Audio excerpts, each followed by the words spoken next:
The city slept under a blanket of snow. But in one forgotten alley, two small figures huddled together, not for warmth, but for survival. And within the next few hours, their kindness would bring a billionaire to his knees. The wind howled like a wounded animal, snowflakes fell heavy and endless, painting the streets in silence. Streetlights flickered against the fog, their halos trembling as the cold gnawed through the city. Two boys sat beneath an abandoned bus stop, their backs pressed against the glass, their hands buried inside torn jackets. Malik and Micah, twins, only 15. Their faces mirrored each other, but their eyes told two stories. Malik's were sharp, defiant, the eyes of someone who had fought too many battles too young. Micah's were softer, tired, kind, still clinging to the belief that good people existed somewhere. Beyond the frost, the cardboard they slept on was soaked.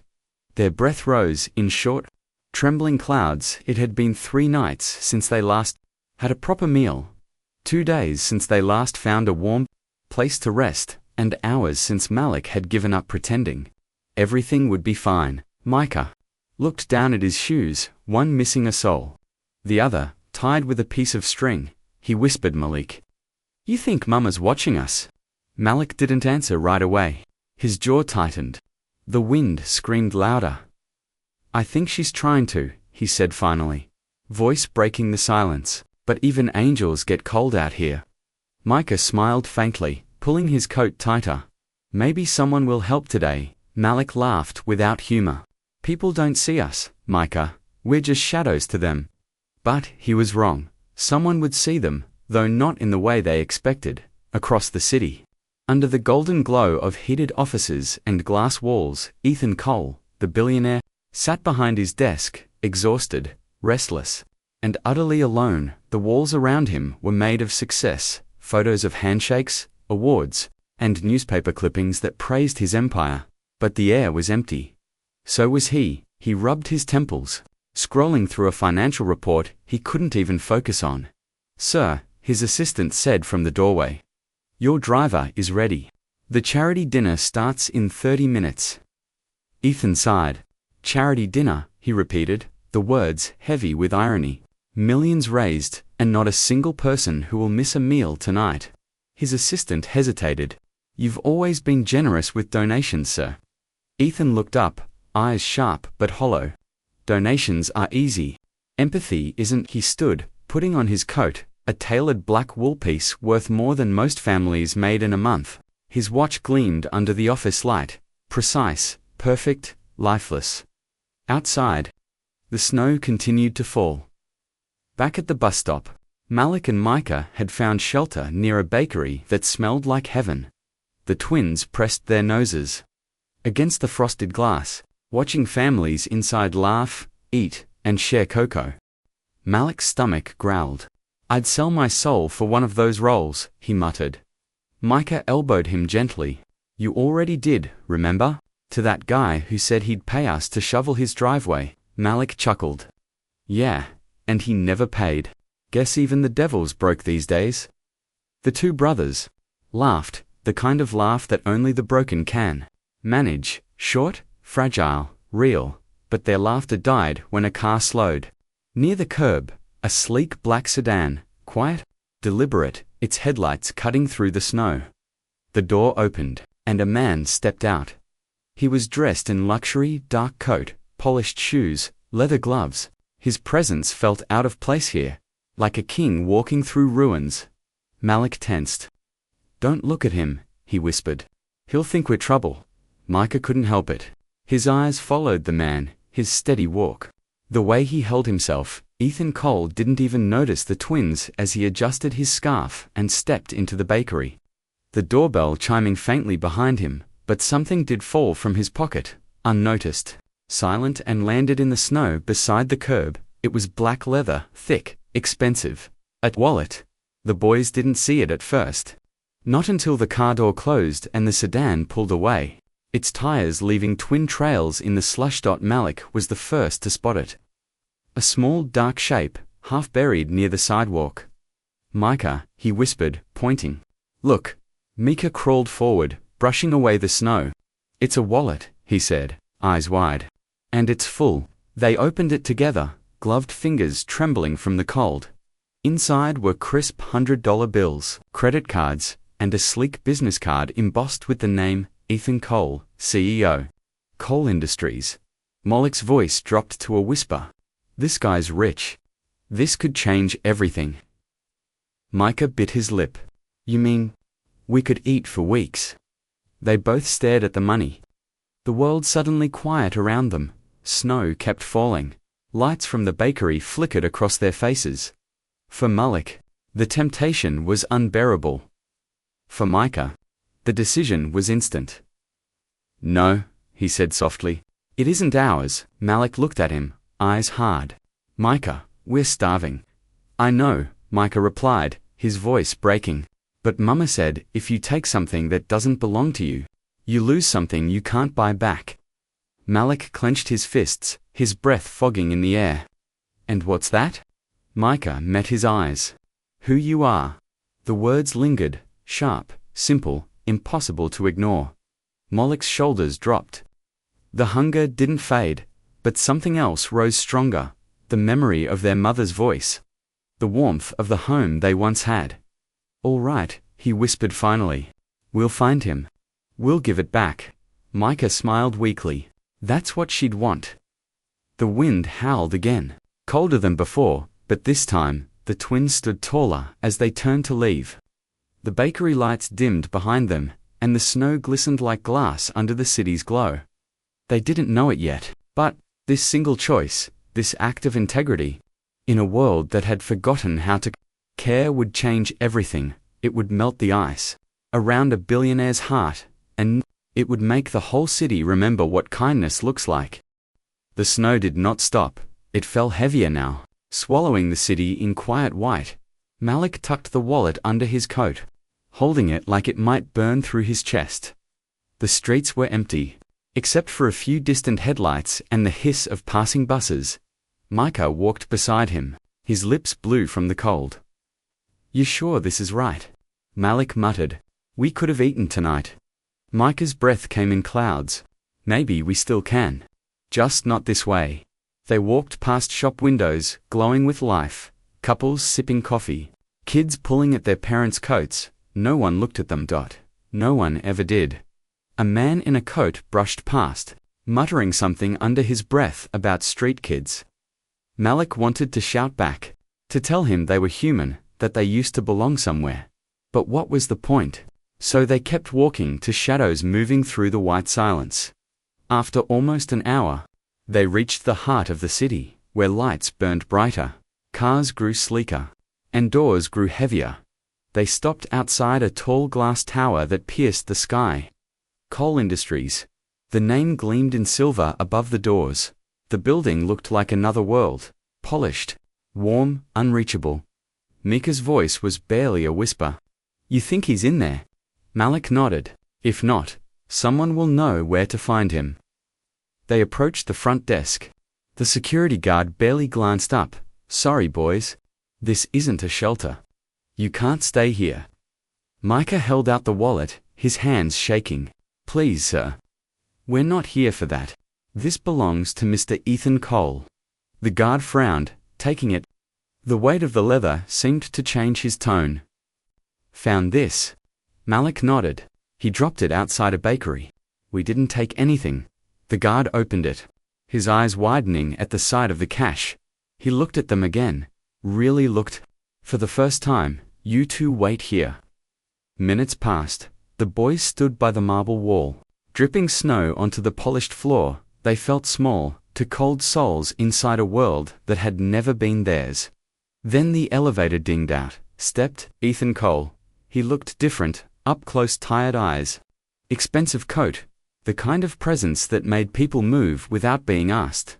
When he saw the twins, he stopped. You found this? He asked quietly. Micah nodded. Yes, sir. You dropped it. Ethan opened the wallet, scanning its contents. Everything was there. He looked at them again, and something softened in his face. You didn't take anything. Moloch's tone was sharp. We don't steal, sir. That answer hit harder than expected. Ethan stared at the boys, their worn shoes, frost-bitten hands, eyes that had seen too much for their age. "What are your names?" "Malik and Micah," the younger said softly. Ethan hesitated. "Do you have somewhere to go?" The silence that followed said everything. He exhaled slowly, tucking the wallet into his coat. "Wait here." He turned toward the elevator. Malik whispered, "He's leaving." But before the doors closed, Ethan said something unexpected. "No, I'm coming back." And when he did, he was holding 2 steaming cups of hot chocolate.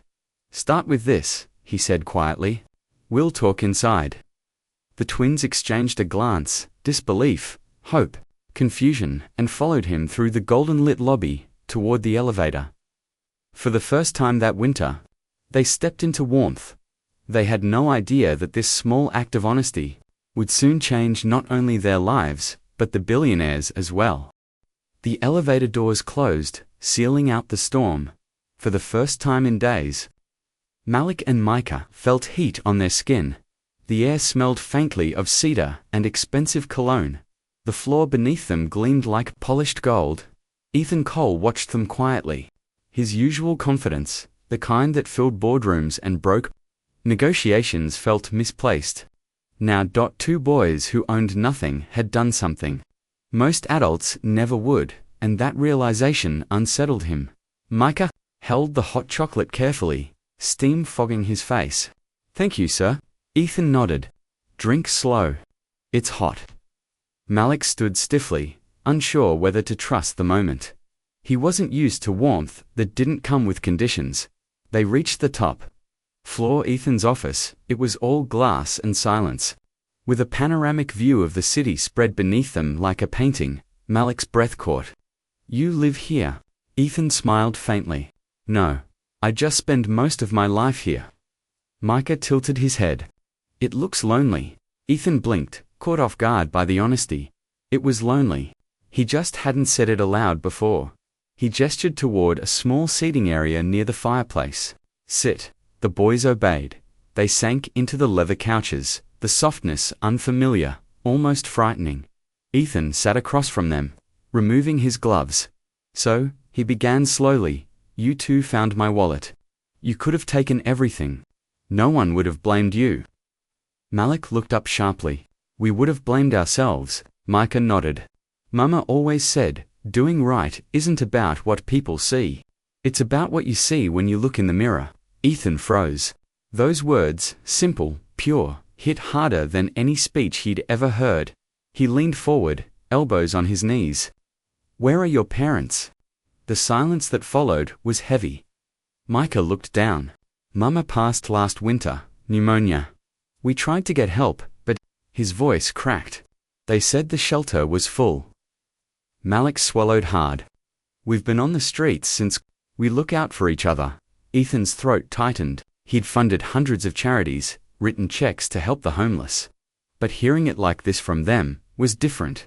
He looked at the brothers again, one cautious, one hopeful, survivors. And for the first time in years, Ethan felt ashamed of how little his success had really done. He stood abruptly and walked to the window below. The city glittered, cold and indifferent. People hurried through the snow, each lost in their own world. Ethan saw himself in that reflection, distant, powerful, detached. He had lived above the world for so long. He'd forgotten what it felt like to live in it. He turned back. "You boys hungry?" Both nodded instantly, almost shyly. Ethan smiled. "Good.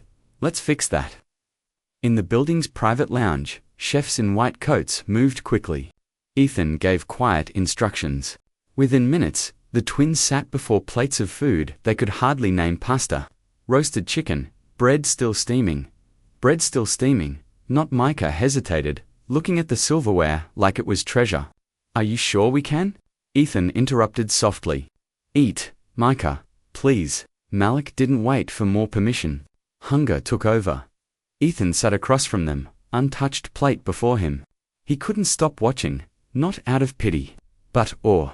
He had hosted dinner parties for presidents and billionaires, but never one that felt this human. When Micah finally looked up, his eyes glistened. "Thank you, sir." Ethan smiled faintly. "You earned it." After dinner, the twins curled up near the fireplace.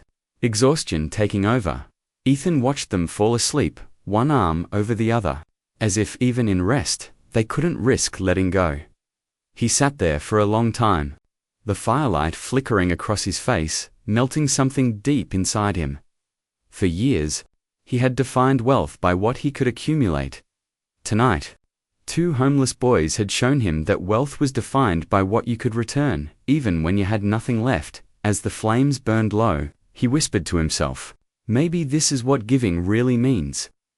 Then, quietly, he pulled a blanket from the couch and draped it over the twins.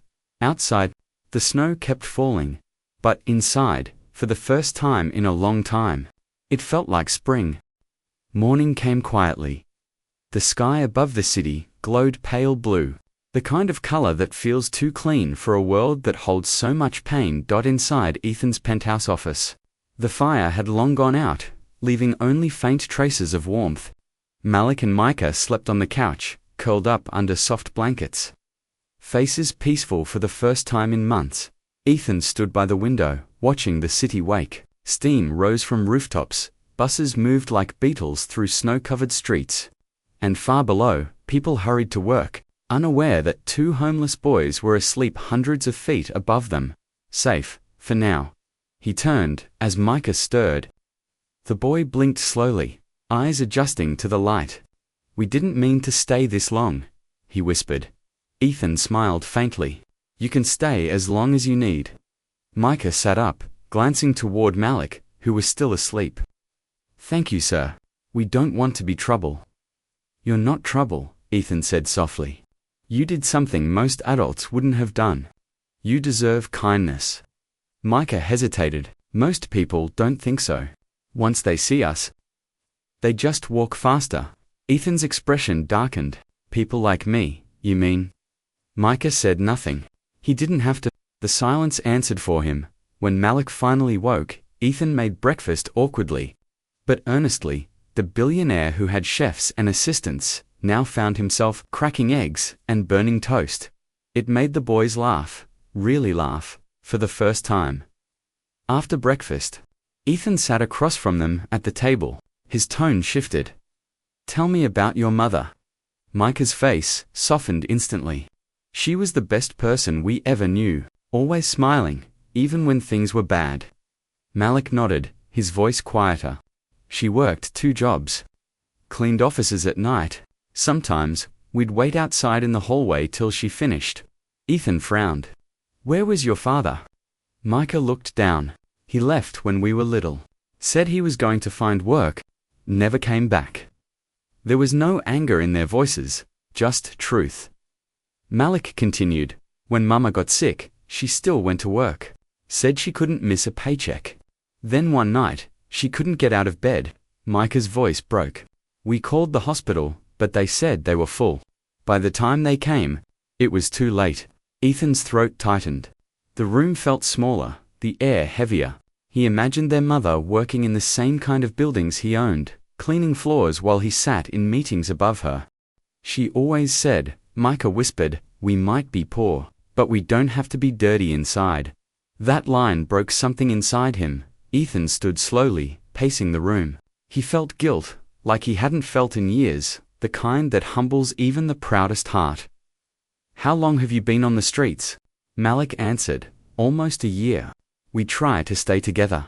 Some nights, we get lucky. A shelter bed, a church. Other nights, just cardboard and prayers. Prayers, Ethan echoed softly. And you still believe they work? Micah smiled faintly. We found your wallet, didn't we? That answer disarmed him completely. Hours passed in quiet conversation. For every story the boys told, Ethan's chest tightened. He had donated millions to charities that spoke about helping families. Yet here were 2 lives those charities had never reached. He thought of all the fundraisers, all the speeches, all the empty promises. How many times had he written checks to ease guilt, not pain? He looked at them again, to young boys who had lost everything and still chosen honesty over desperation. Do you want to go to school again? He asked suddenly. The twins exchanged stunned glances. Micah whispered, You mean For real? Ethan nodded. For real. You both deserve a chance. Malik shook his head. We can't afford it. You won't have to, Ethan said firmly. I'll handle everything. For a moment, they just stared at him, unsure if it was a dream. Malik whispered, Why are you doing this? Ethan paused, his gaze distant. Because I've been blind, and you're the first people who've made me see again. That night, after the twins had gone to sleep, Ethan sat alone by the fire. He picked up his phone and called his foundation director. Cancelled tomorrow's meetings, he said. Sir, cancel them all. We're starting something new. He looked at the city below, the lights stretching endlessly, and whispered, No more charity for the headlines. It's time to actually change something. For the first time in years, Ethan Cole didn't feel powerful. He felt purposeful. And that was worth far more. Days turned into weeks. The city thawed slowly, snow melting into streams that carried away the grime of winter. But for Ethan Cole, the season had melted something else, his silence. Every morning, he woke before dawn. The first thing he saw was not his reflection in the mirror, but the small blanket on the couch where the twins still slept. Malik would always wake first, alert, protective, scanning the room before relaxing, but Micah would follow. Smiling faintly, grateful just to wake up warm, Ethan watched them grow comfortable in the space, their laughter returning, their eyes no longer hollow. And somewhere between those quiet mornings and late-night talks, the line between billionaire and boy blurred into something more human. One morning, Ethan called them to his office. The sun poured through the tall windows, flooding the room with soft gold. I want to show you something, he said. On the screen behind him was a presentation, simple, direct, powerful. The title read, Project Second Step. Micah leaned forward. What's that? Ethan smiled. It's what you inspired, he explained. A citywide initiative to help homeless youth, not through handouts, but opportunity. Shelters with education programs, apprenticeships, mentorships, medical care. Every building I own, every partnership I have, they'll contribute, Ethan said. We're not just raising money, we're raising people. Malik frowned softly. You're doing all that because of us. Ethan shook his head. Because of what you reminded me of. That success means nothing if you can't look someone in the eye and say you made a difference. Micah's eyes shimmered. Mama used to say the same thing, Ethan smiled. Then I think your mama was the wiser one. The weeks that followed were a blur of work, but this time, it wasn't about profit. Ethan personally visited shelters, schools, and community kitchens. He met families who had been invisible for years. He listened. He learned. News of his project spread fast. The media called it a billionaire's redemption. But Ethan hated that word. It wasn't redemption he wanted, it was change. Still, behind every headline, there was one story that stayed quiet. The two twins who had started it all. Ethan kept them close, not out of pity, but out of pride. He enrolled them in school, made sure they had tutors, warm clothes, and more food than they could ever finish. And for the first time, Malik and Micah started to dream again. One afternoon, as they sat in the park near the shelter's construction site, Micah looked up at Ethan. Why us? He asked softly. Ethan thought for a long moment. Because when I looked at you two, I saw the version of myself I lost. I was poor once, not like you, maybe, but I knew what it felt like to go hungry, to be ignored. Then I got rich, and I forgot. Malik tilted his head. So, we made you remember. Ethan smiled faintly. You made me feel again. They sat in silence, the city humming around them, cars, birds. Life moving forward. Micah whispered, Mama used to say, when you give love, it always comes back. Ethan nodded slowly. Then maybe she sent you both to remind me. That night, Ethan visited his old office building alone. The floor was dark, except for the faint glow from the city. He looked at the photos of his younger self, the handshakes, the awards, the endless proof of ambition. He picked one up, a photo of him signing his first major deal, face full of pride, and for the first time, it meant nothing. He put it down and whispered, "It was never about the deals." Then, quietly, he replaced the photo with a new one, a candid shot of Malik and Micah laughing near the fireplace, his real legacy. The next morning, Ethan drove the twins to a surprise destination. When the car stopped, they looked out in disbelief. It was a new building, small, bright, full of life. A sign above the door read, "Williams Home, in honor of Grace Williams." Micah gasped. "That's Mama's name." Ethan nodded. "She deserved to be remembered. Every child who walks through these doors will have a safe place. Because she raised two boys who never gave up on doing right." Malik's voice broke. "You didn't have to do this." "I did," Ethan said simply. "Because you brought me back to what I should have been all along, human." The boys hugged him, tears cutting through the cold air. For a long time, none of them spoke. Sometimes gratitude doesn't need words. Months passed, spring turned to summer, and the city began to bloom again, not just in color, but in kindness. The Williams home had become more than just a building. It was a symbol. Every day, dozens of children walked through its doors, kids who once had nowhere to go, now holding backpacks, books, and something far more precious: hope. Micah and Malik helped after school, reading to younger kids, helping with homework. Sometimes, just listening. They were no longer the shadows of winter, they had become light for others still lost in it. And Ethan Cole, the man once known for his empire, was now known for his empathy. He attended every event quietly, often sitting in the back, smiling when the children sang or played. He didn't speak much anymore about business, he spoke about purpose. One afternoon, Micah found him sitting on a bench outside the center. Watching the children play, the sun dipped low, casting long golden streaks across the park. "You come here every day now," Micah said softly. Ethan smiled. "It's the best part of my day." Malik joined them, holding two sodas. "You could be anywhere in the world right now.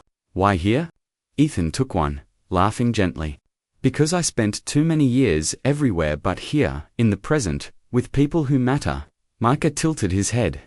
"Do you ever miss your old life?" Ethan looked at the horizon. "No," he said after a pause.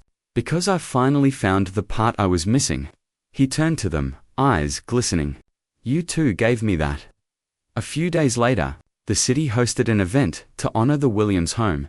Reporters, families, volunteers, everyone gathered as Ethan took the stage with Malik and Micah at his side. The crowd fell silent.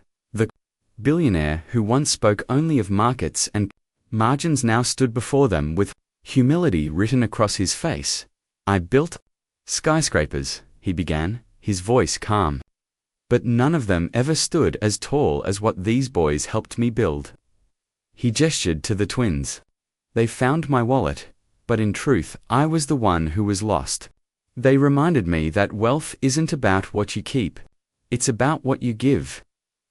The audience erupted in applause, but Ethan raised his hand gently.